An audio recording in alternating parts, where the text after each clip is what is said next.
هيا ابو مطر، شوف الاجواء، شو الاجواء هنا في جبل جيس. يحتاج مره برد بعد، ودرجه الحراره تقريبا 19 الى 18. اتوقع انه قمه جبل جيس بيكون 15، والله اعلم.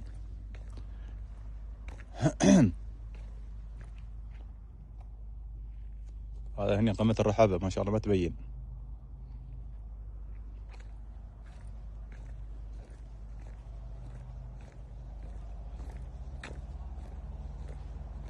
ما شاء الله.